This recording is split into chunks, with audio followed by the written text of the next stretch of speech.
రంగాపురం మహబూబ్ నగర్ జిల్లాలో ఓ చిన్న పల్లెటూరు.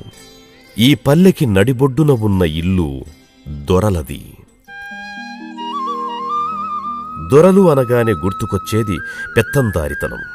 కాని ఈ ఇల్లు మాత్రం దానికి మినహాయింపు. శ్రీ గున్నా సీతారామరెడ్డి గారు, శ్రీమతి ఆండాళమ్మ గారు ఈ ఇంటి యజమానులు. వీరు రంగాపురంలో దొరలుగా కంటే ఉపాధ్యాయులను ఆదరించే దంపతులుగా సుపరిచితులు. ఇక వీరి సంతానం విషయానికొస్తే 5 పిల్లలతో కళకళలాడే ఆ ఇంట్లో 4వవాడు రాజేంద్ర రెడ్డి.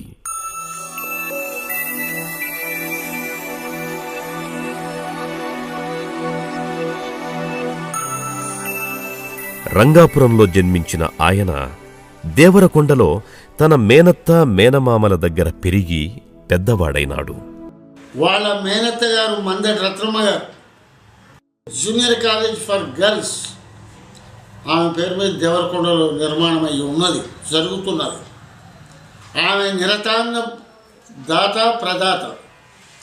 రంగారెడ్డి గారు ఆమె భర్త వకీల్ గారు. ఆ ఇంట్లోనే రాజేందర్ రెడ్డి పెరిగి పెద్దవాడైనాడు. రంగారెడ్డి గారి యొక్క కుటుంబం గాంధేయవాదుల కుటుంబం, జాతీయవాదుల కుటుంబం. ఆగర్భ శ్రీమంతుల కుటుంబంలో పుట్టి పెరిగిన రెడ్డిగారి ఆలోచనలు మాత్రం ఎప్పుడూ ఊరికి సుదూరంగా ఉండే బడుగు బలహీన వర్గాల వారి వైపే ఉండేది.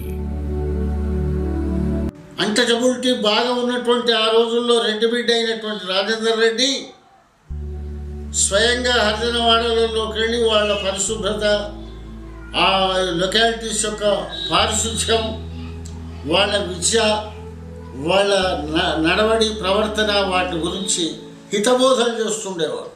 అప్పట్లో దేవరకొండ గాంధీగా పిలువబడే కొండలరావు గారితో కలిసి రంగారెడ్డి గారు హరిజన గిరిజనుల విద్యా వ్యాప్తికి ఎంతో కృషి చేసేవారు. మహోన్నత వ్యక్తిత్వం గల కొండలరావు గారిని చూసి రాజేందర్ రెడ్డి గారు ఎంతో స్ఫూర్తి పొందేవారు. అలా అనేక మంది గొప్పవారి మధ్య ఆయన బాల్యం గడుస్తూ యుక్త వయస్సుకు చేరుకుంది. అదే సమయంలో తల్లిగారైన ఆండాళమ్మ గారు కొడుకును ఓ కోరిక కోరారు. మాది వ్యవసాయ కుటుంబం. మా అమ్మగారు ఇక్కడ ప్రభుత్వ పాఠశాలకు వచ్చే ఉపాధ్యాయులని సంవత్సరానికి ఒక ఉపాధ్యాయుని మా ఇంట్లో పెట్టుకొని వారికి ఆహారం వసతి ఏర్పాటు చేసేది. ఆమెకు ఉపాధ్యాయులన్నా ఉపాధ్యాయ వృత్తి అన్న బాగా గౌరవం భక్తి ఉండేది. అందులో భాగంగానే ఆమెకు తన కుమారుడు ఉపాధ్యాయుడు అయితే బాగుంటుందని చెప్పేసి ఆలోచన, కోరిక కలిగింది ఆమెకు. తల్లి ఆశ ఎంత బలంగా ఉందనే విషయం రెడ్డిగారికి ఆమె తన కోడల్ని కూడా ఉపాధ్యాయురాలినే ఎంచుకోవడం చూసి అర్థమైంది. ఇక ఏమాత్రం ఆలస్యం చెయ్యకుండా రెడ్డిగారు తన తల్లి కోరిక తీర్చడానికి నిశ్చయించుకున్నారు.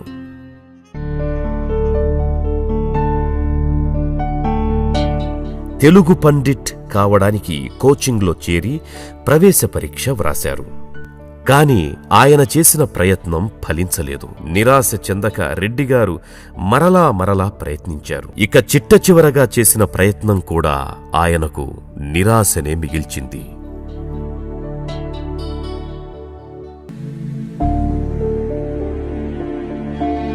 దాంతో తల్లి కోరిక తీర్చలేదు అనే బాధ ఆయన్ను తీవ్ర మనోవేదనకు గురిచేసింది.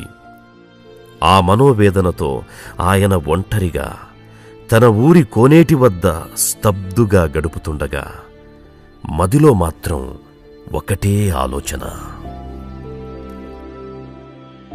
నేను రాసినటువంటి పరీక్ష విఫలమైందా, లేదంటే పరీక్ష మార్కులు వేసిన వాళ్ళు విఫలమైనరా అనేటువంటి సందేహం నాలో ఉండేది. ఈ సందేహాలతో సతమతమవుతుండగా ఓ రోజు